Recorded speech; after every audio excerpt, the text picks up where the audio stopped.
Good evening. My name is Danielle Erdman, and I would like to do my information speech on Walt Disney World. This is the guy who made all the little children and their dreams come true. First, let me tell you that I went to Walt Disney at least 4 times with my family. Every time I have gone, I felt like a little child again, even though I was 17 years old and with my senior class. In fact, did you know that there are 66,000 employees working in Walt Disney World? The park is spending more than $1.2 billion a year on payroll. Tonight I would like to tell you about the following subjects. They are the history, the man who came up with the idea and when the parks opened, the theme parks, and the resorts of where you can stay. First, let's talk about the history. This will include Walt Disney and when the parks opened. Walt Disney was born on December 5th, 1901 in Chicago. Walt grew up in Missouri where he became interested in art. During the fall of 1918, Walt Disney attempted to enlist in military services. However, he was underage and military rejected him. Instead, Walt Disney joined the Red Cross, and he was sent overseas in France to improve Red Cross over there. After coming back from France, Walt pursued a career in commercial art, which started a company called Laugh-O-Grams. Laugh-O-Grams went out of business. Then Walt wanted to go to Hollywood to make films. In 1932, the first untitled film was called Flowers and Trees, which was the first to be in color. He got an award called the Academy Award in 1937. Also, in 1937, Walt made an animated musical called Snow White and the Seven Dwarfs, which is a movie that is shown many times today. He also made Pinocchio, Dumbo, and Bambi. These are also movies that are shown many times today.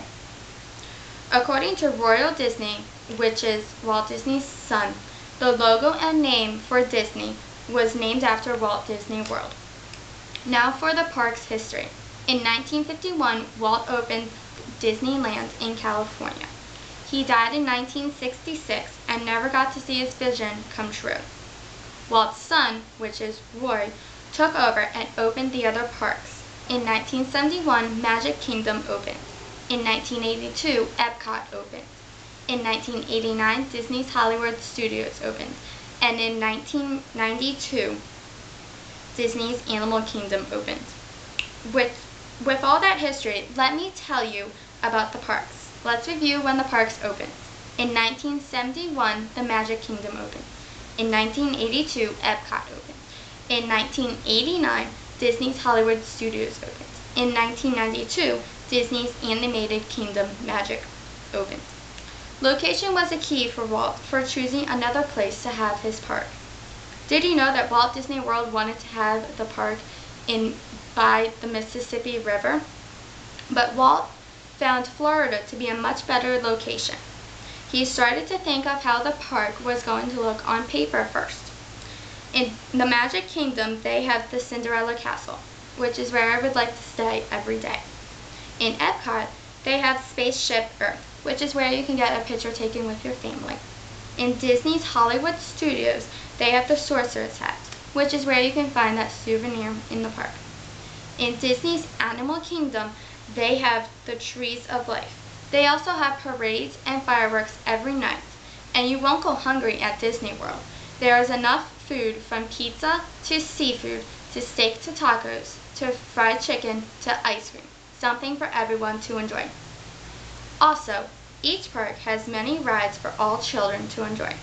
Did you know that almost every year they add a new ride and a new adventure to every park? Disney also has 2 water parks. They are called Typhoon Lagoon and Blizzard Beach. Inside Typhoon Lagoon, they have their own park for young children. Other attractions Disney can offer are Downtown Disney, Disney's Boardwalk, Disney's Wedding Pavilion, ESPN Wide World of Sports Complex, and Walt Disney World Speedway. In Magic Kingdom, there are 17 million visitors in Epcot.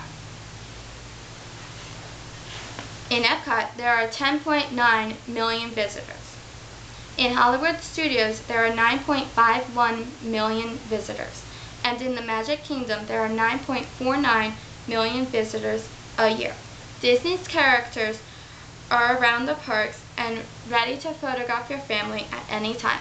Kids will love this. Also, I have never gone on a cruise yet, but Disney's cruise line is rated excellent. There is a private island just for Disney's travelers. It is something to do next time I would like to go.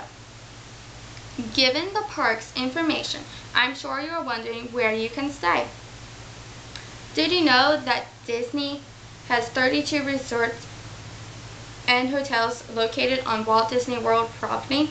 The Disney resorts are classified into 5 characteristics.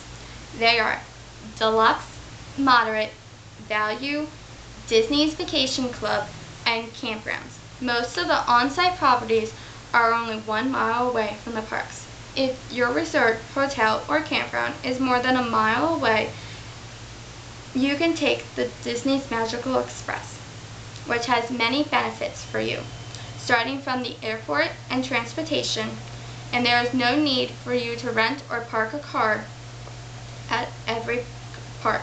You can have your souvenirs also delivered to your hotel instead of carrying them all day in the parks. You can have early entrance and stay late at certain parks each day. According to DisneyWorld.com, they have Disney characters like Pluto and Mickey Mouse take your bags to the hotel themselves. To me, that sounded cool, but for the first time. But when my family went down, we never got our bags until 1 a.m. in the morning. Some of the on-site Disney hotels are DoubleTree Guest Resorts, Holiday Inn in the Walt Disney World, Shades of Green, and Walt Disney Resorts. Also, they have 5 hotels that have never been built in Walt Disney. They also have golf resorts. However, if you have had or had any bad experience, you can go to customer service and they can help you with any problems. In conclusion, we heard that Walt Disney has the largest theme park. Also, if you go every year, it can get pricey. In my opinion, I would go every year, and I would like to get married in the Walt Disney Castle. And to end, Walt Disney made dreams come true for all children. Thank you for coming to my speech.